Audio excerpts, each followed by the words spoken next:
Okay, let's do this. Patch 2.1.0 notes came out a couple hours ago. We're gonna shotgun this because my back hurts still a little bit.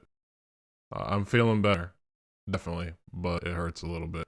Anyway, also, you should probably watch this because who else is going to do a patch notes review on YouTube in the Legends of Runeterra community in their pajamas? Nobody. No, nobody else is. I don't see nobody else doing it. I know y'all don't. Anyway, yeah, like I said, we're gonna shotgun this because my back is still not in pain, but it kind of flares up a little bit for those that have been keeping up with me and why I've been gone the past couple weeks, etc., etc., etc. This is probably still going to take long because I like to ramble. You know, I say we're going to go through this quick. See, like, we're already almost 2 minutes in. We're over a minute in, and I haven't even started reading yet. All right, patch 2.1.0 notes. Aphelios Champion expansion. Our most complex and adaptable champion to date, Aphelios has made his arrival in Legends of Runeterra. As of tomorrow, at the time of this recording, it will be live. I think. I'm pretty sure. The Weapon of the Faithful brings with him a small collection of new cards as part of the Aphelios Champion expansion. For a deeper dive into Aphelios' design and mechanics, check out our overview video with design director Riot Umbridge. That is Andrew Yip, for those that don't know. Some of you Magic players will know who that is. On the Legends of Runeterra YouTube channel tomorrow. Praise the moon and get Aphelios as soon as he lands in patch 2.1.0 and get a look at all the cards coming in the expansion in the Aphelios Champion expansion card gallery. Okay, we are getting 13 new cards plus Aphelios, I believe. So 14 in total. We will go over those in a separate video. I'm not going to go over them in this video. This video will focus only on the patch notes. The card changes mainly. That's what I'm going to spend the most time on. And I'll probably gloss over the rest of this as usual. But yeah, so that's the deal on that. Make sure to subscribe to the YouTube channel if you don't want to miss the card review for the new cards that are going to drop tomorrow. Anyway, and turn the notification bell on too, because videos don't always show up in your sub box. Anyway, Lunar Celebration. Break out the fireworks. It's time for the Lunar Celebration. Log in over 7 days during the Lunar Celebration event period to earn rewards, starting with a free copy of Aphelios, as well as a new Lunar Celebration quest each day for even more rewards. Complete all 7 Lunar Celebration quests to earn the Year of the Ox card back. Pretty dope. They are staying right on target with their 2021 roadmap that they released a couple weeks ago about what was next for Legends of Runeterra, at least up until going into July or August. I can't remember, one of those. Going into the summer, basically. We have the roadmap. Now, things could change, obviously, but so far, so good. Aphelios is dropping right when they said he would, and along with this new event that we're getting. All right, card updates. This is the meat and potatoes. The release of Cosmic Creation introduced Zoe, Victor into the game. Now that we've had a chance to see them in action, we know Zoe has been making portals and taking names all across Runeterra. Yup.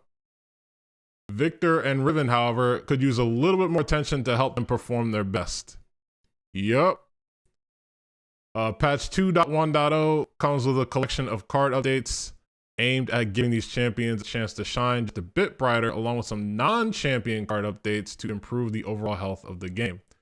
Like with Victor and Riven in this patch, as we move forward with future card updates, you're going to generally see more attention paid to newly released cards to ensure they're performing at an appropriate level compared to previously released sets. However, that doesn't mean cards from Foundations, Rising Tides, or Call of the Mountain won't see adjustments. This philosophy is specifically in regards to live design and balance, and has been established to ensure that we continue to promote meta health and deck diversity as we continue to add new sets and expansions in the future. With that, let's look at what's changing in patch 2.1.0. Champions. Miss Fortune, her level 2 has had Overwhelm removed. So her level 2 no longer has Overwhelm. Everything else remains exactly the same. Miss Fortune's level 2 lethality does not quite line up with the difficulty of her quest. We want to slightly reduce her ability to immediately end the game given she levels up. All right, so I'm kind of glad Miss Fortune is getting nerfed. When they say it said slight here, they definitely mean slight. This isn't going to nerf Scouts entirely. Scouts is still going to be very strong. My concern is that this nerf is going to be too small and that it won't be enough to like really knock down Scout's win rate from being a tier 1 deck. After playing this game long enough, I have come to the conclusion, and I'm sure many other top players have too, that Scouts almost entirely rides on Miss Fortune. I think some people probably don't realize the power of Scouts once they play Miss Fortune and get her onto the board and they're able to protect her. The win rate for Scouts goes up so much in that scenario versus when they don't have Miss Fortune. It feels quite a bit easier to handle Scouts. You can still lose. It's still a strong deck, even if Miss Fortune's not in play. But that win rate, man, if you get MF in play and you can protect her, you start winning quite a bit more games than when you don't see her at all. So there are going to be some game states where Scout decks will no longer have lethal. So usually there's game states where if you manage to flip Miss Fortune, her Overwhelm causes you to have lethal on those specific turns. This means that those game states where Scouts would have lethal because of Miss Fortune's Overwhelm, they're not going to have lethal anymore. The problem is, usually in those situations, almost every time, Scouts is so far ahead that the fact that they don't have lethal for one turn largely doesn't matter. Like, they'll just get lethal next turn because the other player is too far behind. So that's why I think this change is very slight, and Scouts will still be around, but their win rate will probably go down slightly due to this change. All right, Victor. All right, Victor's level 1. Well, not even level 1. Well, yeah, level 1 actually. Wow, I can't talk. Victor's level 1 states that you now only need to play 7 created cards or more, and his ability now creates a hex core upgrade in hand when you play Victor, in addition to the start of every round. Everything else has remained the same though, including on his level 2, as far as stats and other texts and augment ability. Victor's buildup is often too slow to have realistic impact on the game a champion should have. We want to speed it up and also provide more immediate impact and potential for augment allies and Victor himself when deployed later in the game. So I kind of expected this type of buff somewhat. I am not that impressed with this buff. I don't think this is going to increase Victor's play rate or win rate. Or if it does, it'll be very little. What Victor really needs is a stat buff. Now, this buff, though, it could be a stopgap. Real quick, I will say that Victor will definitely level up faster. He'll level up a bit faster with this change. Like, this change is it's not nothing. But in order for Victor to really see play, he needs a stat buff. It's fine that one thing I've said this a couple times, but one thing I've mentioned is that there are certain types of champions in this game that are win cons, like they can take over the game on their own. And then there's other types of champions that are support champions that they have good, strong effects, but they don't always take over the game by themselves after they level up. And that's fine. If that's Victor's job, which I believe it is, I think he's a support champ, then that's fine. But like Twisted Fate's another pretty decent example, although that depends on the deck that Twisted Fate's in. TF can, in some decks, he could definitely take over a game on his own after you level him up, if your deck's built around that. But in other decks, he's just kind of a support champ. He's just kind of there. But anyway, Victor needs a stat buff for him to really see play. But I think kind of going back to what I was going to mention earlier, it's possible this buff is just kind of a stopgap for Riot. They might be treating it as a stopgap, as they've done with other buffs in the past. So basically what that means is they're going to do this buff. They're going to watch and see if Victor's play rate goes up and if his win rate goes up. And if it doesn't hit a certain threshold on the win rate or the play rate, then I think the next step will be to actually buff Victor's stats. So my prediction is that's probably going to happen, because I don't think this change will be enough. All right. Some of y'all have been looking at the bottom of the screen. I bet you're excited about this one. Followers, landmarks, and spells. The Grand Plaza now reads, when an ally is summoned, give it +1/+0 and challenger this round. So the Grand Plaza will no longer buff the health of any unit you play. Grand Plaza has been a positive new tool for mid-range Demacia decks, but its stat distribution on top of challenger makes it too easy to make profitable challenge trades while adding resiliency. By removing the health buff, we want to allow more wiggle room for counterplay and soften the ability to keep your Plaza units alive after challenging with them. Not surprised by this nerf at all. I think this is a very good nerf. This is probably the best way to nerf this card without totally killing it. So I think the Grand Plaza will still see play in Demacia decks, just because Demacia doesn't actually have that many good cards. It's just the Grand Plaza is the first really, really good card that the region had gotten in a while. So like almost every Demacia deck is running the Grand Plaza at this point. It is very, very powerful. But this is kind of what I wanted to see. I wanted to see a Grand Plaza nerf, but I didn't want it to get nerfed so much to where Demacia no longer plays it. That was the goal. I think, I don't know, some content creator that was mentioning this on Twitter. I think I can just imagine them right now saying like, see, I told you guys, I called it. I've been saying that this should be the exact nerf for the Grand Plaza. I think it should be nerfed, but they should just take away the health. If they just take away the health, it's fine. I can't quite remember his name. I don't know why I can't remember his name. It's kind of weird. Anyway, War Chefs.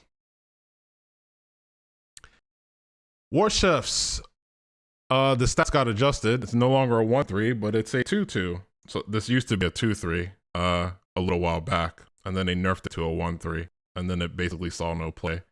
War Chefs used to get played everywhere in Bannerman when it was a 2/3. It was way too good. But originally when we made this adjustment, we had thought that retaining health was more powerful than attack. We were wrong about that, given the nature of support units needing the ability to at least trade into more board states. So we're making a small adjustment to War Chefs. I think it's really cool. I just want to say that I think it's really cool that this has to do with this change. But it's cool that Riot is kind of recognizing what what their own mechanics should be doing as far as support goes. Because I've noticed that if you think about ever since Call of the Mountain released, you think about when we first got Lulu, and then we got all these support units, and a lot of them were aggressive. Whereas I felt like before, during the Foundation set and Rising Tides, like a lot of the support units we had, like first there wasn't enough support for support, lol. So you couldn't make a good support deck. You couldn't really make any support deck, let alone a good one, before Call of the Mountain. But I feel like that it just kind of feels like they've recognized what how to best utilize this, how the support mechanic is best utilized, and they've realized that the way to do that is to make support units more aggressive. So that way those support units are able to trade better when they go into combat, because you have to go into combat with a support unit, so in order to get the effect. So they need to be able to be somewhat threatening. They probably don't have to be. Like, if they have a low power total, like if they can't deal a lot of damage, then maybe have a high health total so they're able to do their support ability more than once. But I like this change. It means War Chefs is a bit more threatening and can kill a few more things. Like a 1/3 is usually not killing anything early on, except through 1s and 1/1s. So basically anything with 1 health. That's the only thing a 1/3 War Chefs was gonna kill. So I like this change. It kind of puts it more in line with other support units like Tyre the Traveler in Targon. That's also a 2/2. It's not too bad of a card. I played it. I was definitely testing it out in Targon Lulu. Oh, that deck did not go well. That was a bad deck. Don't play Targon Lulu. It's bad. Just play Demacia with Lulu. That's the only region that Lulu's good in. And I guess maybe PNZ. Maybe. Anyway. All right. Homecoming. Mana cost went from 5 to 4. Okay. We want to add some power to Ionia's identity as the only region that can recall enemies. This adjustment should provide some more texture potential for the usable spells within Ionia. I think it's cool that they kind of gave us a hint that as far as recalling enemy units, the only region that's going to be able to do that is Ionia. I mean, that could change later on, like way down the line, but it's cool that they left us that little tidbit. As far as this buff, it's all right. Homecoming was unplayable at 5 mana. It was like why would I play this when Will of Ionia exists? So now you kind of have a reason to play Homecoming. My one issue with Homecoming is that its absolute best case scenario was always when the opponent targeted one of your units with a removal spell. That was like literal best case scenario for Homecoming. Or getting rid of a landmark when your opponent was tapped out of mana.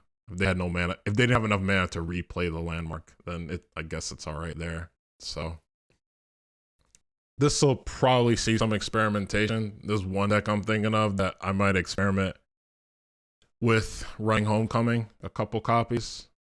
But yeah, it kind of sucks that's its literal best case scenario. Like you can't really use this card the same way you use Will of Ionia, because you have to be prepared for the tempo loss.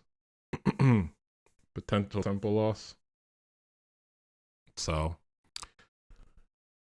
we'll see. We'll see. All right, Greenglade Elder. This was a surprise. So this is going from a 1/1 to a 3/1. Like with Homecoming, we wanted to make a few small changes directed at improving some of Ionia's core mechanics. The Elder stats made it impossible to be feasible, so this adjustment should provide hand buffing decks a bit more board presence and potential while setting up.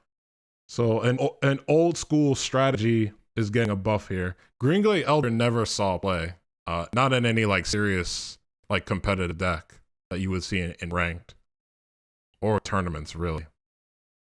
But yeah, Legends of Runeterra has always had like a hand buff mechanic type of thing, but there's never been like a serious competitive deck that was that was actually good, that was built around that mechanic. So it's cool that Elder's getting this change. Means Green Elder can actually trade with other 3-drops now.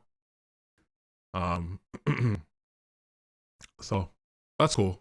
I like it. I don't know if that means we're gonna start seeing hand buff decks all of a sudden. But I think the best one is still Ionia and Freljord. Because you can, I'm at least in theory anyway, because you can kind of double down. You could run cards like Omen Hawk, possibly Avaros and Hearthguard.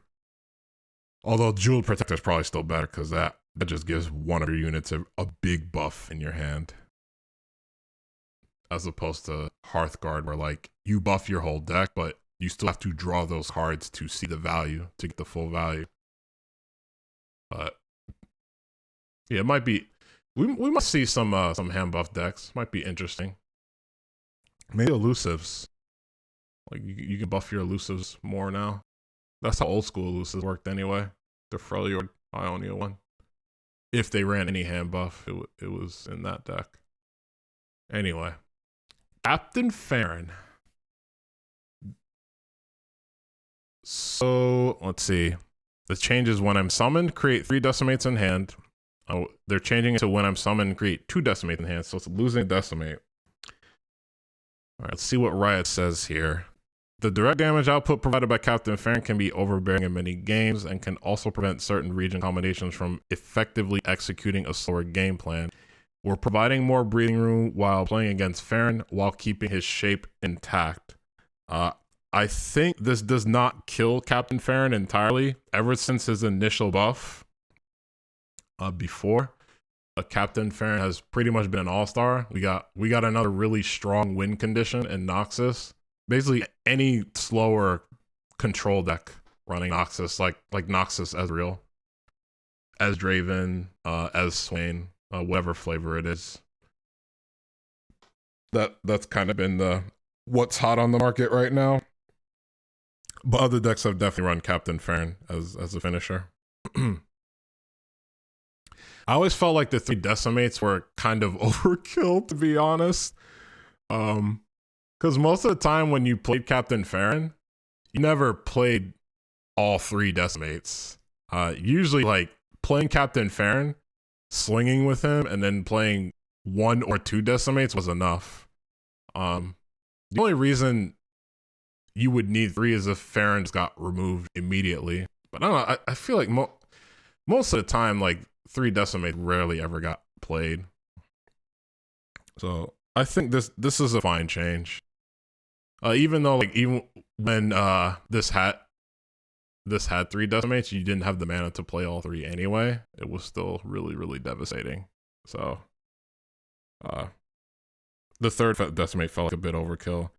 As far as Draven and Swain goes, not having that 3rd decimate might hurt. Not because it's not going to be there to be casted, but more so because they're not going to have that extra card that they can discard to rummage.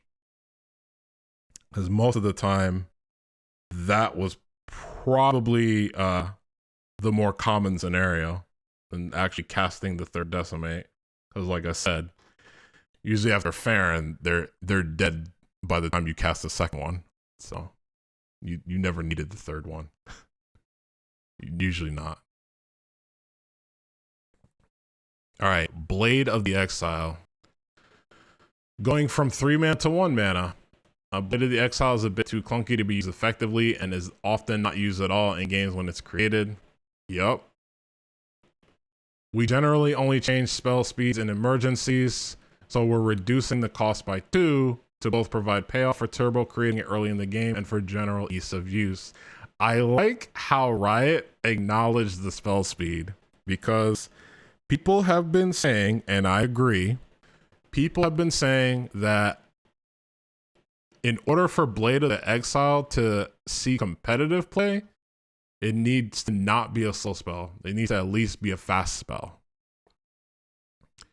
So Riot decided to take the other route and go, hey, let's just reduce the mana cost first. So I feel like this is another stopgap, just like I talked about with Victor.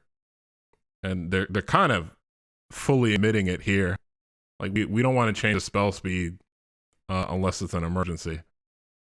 So they're kind of alluding to this just being a stopgap for now. Like, let's put this to 1 mana and see if the play rate goes up and the win rate goes up. If it does, cool, we'll leave it the way it is. If not, then we'll look to increase the spell speed. If that happens, it'll probably go back to 3 mana. I can't see it not going back to 3 mana if it goes up to even a fast spell. Burst spell would probably be too insane. Probably a little too good. But yeah. It'll be interesting to see what happens with Blade. So Riven got a bit stronger. A little stronger. Indirectly. Speaking of another Riven change, looks like we got Blade Squire going from a 1/2 to a 2/1. One of Riven's weaknesses is having to dilute your deck with her followers, which are generally weaker than other options. Yeah. For Blade Squire, we want to flatly increase its viability with a better stat line to give Riven decks a boost, and the card itself more satisfying play patterns. Thank God. When this was a 1/2, this card was trash. I don't care what anybody says. This card was garbage. Absolute garbage.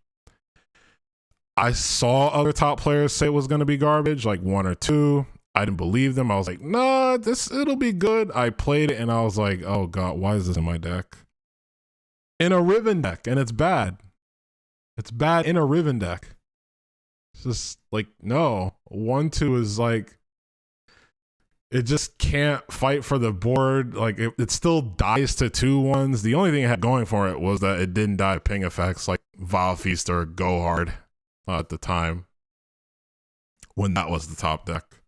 So even though Go Hard and Vile Feast, those things now kill it, the fact that it has a Last Breath ability, like that's fine. Like, at least give it 2 power, so that way it can actually like trade up against a few things. Like, God, yeah, this card was garbage. So it should be better now. How much better? I don't know, but I think 2/1's a lot better than 1/2, especially on a Last Breath unit like this, where you want to actively make sure it dies so that way you get the Reforge. Well, we got some hot ones. So Grand Plaza wasn't the only major card hit. So let's talk about Hush first. Going from 2 mana to 3 mana. Hush ultimately counteracts too many strategies, oftentimes doing it in a super efficient way. Yup. While we've wanted to avoid over-nerfing in the past, the overall play rate and amount of strategies it's defanged, especially the champions from the Cosmic Creations expansion, makes it clear that a flat nerf is warranted. The Cosmic Creation champions weren't the only ones that got defanged. I'm not surprised by this nerf at all. I think that this was the only logical nerf at this point, given all the other changes that Hush has gone through ever since Call the Mountain came out. Shout out to all those people shout out to 3 mana Hush that created copies of itself every time you casted it. I still don't think this card got better when it got nerfed, quote unquote, to 2 mana no longer makes copies, but that's me. That's my opinion. I think it did actually get worse, but I'm in minority. Please don't come from my head. This is how I feel. Still a really good card. It's still going to be really good, even at 3 mana. But this is possibly an appropriate nerf. We'll see. This might have to get nerfed to 4 mana. Like, this card is strong. This card is insanely strong. I actually underestimated it, to be honest. I'll just go ahead and say it. I was like, silent unit, but only for the round. It's gonna be alright, but it's not gonna be that good. And it was that good. So yeah, this might need to get nerfed to 4 mana. We'll see. We'll play with it at 3 mana. That might be enough. People might start cutting this card. A lot of decks have been running Triple Hush again lately. And I feel like it's a card that you shouldn't need to run three copies of. I feel like this should definitely be a that card. But it's just so powerful. It's like every time I see a deck with 3 Hush, it's like, oh, I can't hate. I'm not going to say it's wrong. It's that good. So, another card that was that good. Pale Cascade. This is going from giving +2/+1 for the round to only giving +1/+1 for the round. The Nightfall ability is still there though. While there are strong burst spells at similar costs, Pale Cascade provides all Targon decks efficient combat superiority and protection without much of the opportunity cost given its built-in card draw. By reducing the overall damage, we're removing some of the potential to create better trades or push damage. This was another nerf that I was expecting. If they were going to nerf Pale Cascade at all, I was expecting.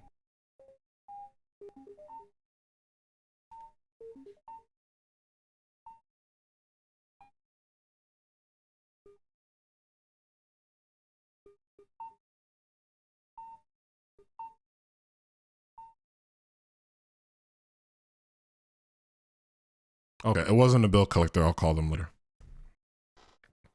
Anyway,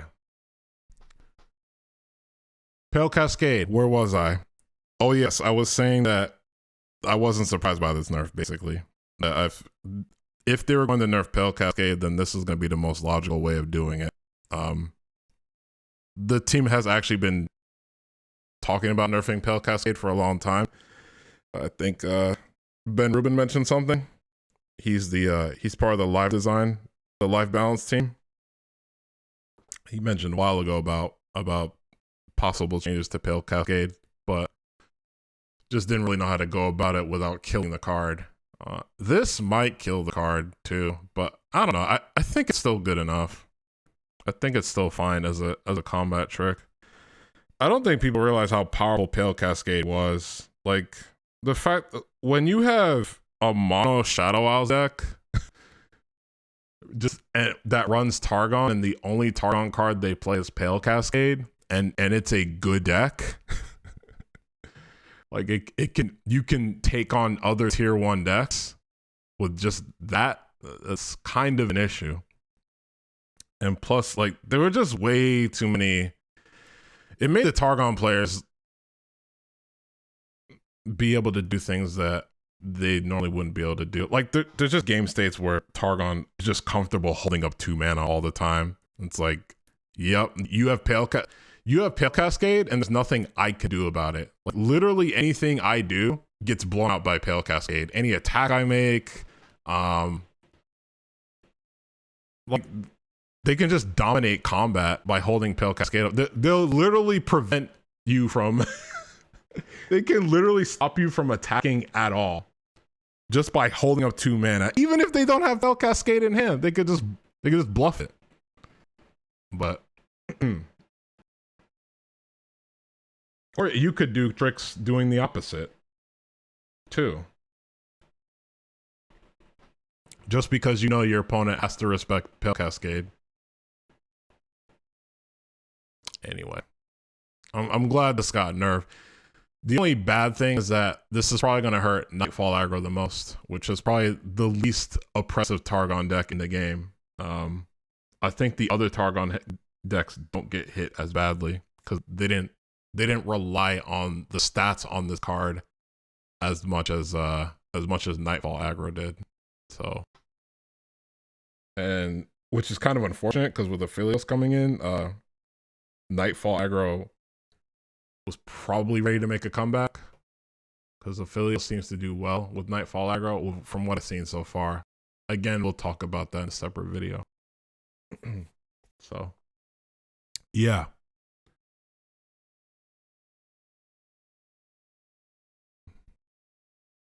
All right, that's it for the cards. So we'll just skim through the rest. We're getting a new single player Legends Lab, which is on schedule, just like we saw on the roadmap a couple weeks back. Patch 2.1.0 brings a new rotation to multi-lab. Lab of Legends, United Front, and Quick Draw. So Lab of Legends is a new one. After countless hours of experimentation, Heimerdinger is finally ready to unveil his latest and greatest achievement, introducing the appropriately named Lab of Legends, our first Legends Lab, and another foray into the world of single-player adventures. First introduced in our 2021 roadmap update, Legends Labs are experiences that focus on progression, customization, and adaptation. Building off of those themes, Lab of Legends gives you a choice between 8 different champions, each with their own pre-made deck, and pits you against a series of increasingly difficult encounters. As you progress, you'll earn new cards, passive abilities, and items that power cards in unique ways. No 2 runs are the same. Expect to see some crazy combo possibilities emerge as you reach later stages. Don't be reckless though, your Nexus health carries over between rounds and is only refilled after a boss encounter, so be sure to pace yourself. Emerge victorious at the end of a run and you'll earn a unique icon based on your selected champion. Fight hard, experiment responsibly, and try to collect them all. So the interesting thing about this is that your health does not recover after each encounter. So it's kind of like those old school boss runs from those old games back in the day where you just had to, they called them boss rush modes, where like usually in a boss rush mode, like you just fight all the bosses in the game back to back to back to back, but your health either wouldn't recover at all or it would only recover a little bit after each boss encounter. And the goal was to see how far you could get. You just keep going until you actually died. And then, you know, it was for leaderboard points, basically, to show like how far you could go. But that seems cool. Probably mess with that. We are getting the Club Ox board. The year ends, but the party never stops. This seems cool. We got T-Hex. T-Hex kind of clean. I like this T-Hex. I actually like it better than your original. I liked the original T-Hex a lot when it first came out. Not so much lately. It's kind of waned on me. But looks like we're gonna get another new Guardian too. So let's see. Lunar Beast is the new Guardian. Appears once a year to wreak delightful havoc on mortals. Personality rascally, dislikes loud noises. Okay, but what is this though? Is that like not, even if it doesn't make a loud noise, like this looks like it's loud, to be honest. Like if this thing made noise, this animation, it would be loud. Like, come on. But you don't like loud noises. Okay, bro. Card backs. New card backs are available to purchase in the store. This looks dope. Aphelios. I'm definitely getting this one. I'm absolutely getting this one. This one is sick.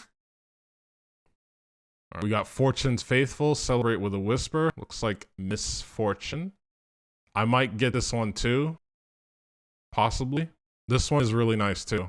So I might get this one. I do actually like this one better than the original Misfortune card back. I don't even have the original Misfortune card back. I didn't even pick that one up. So I might pick this one up instead and just roll with it. I think it's Misfortune anyway.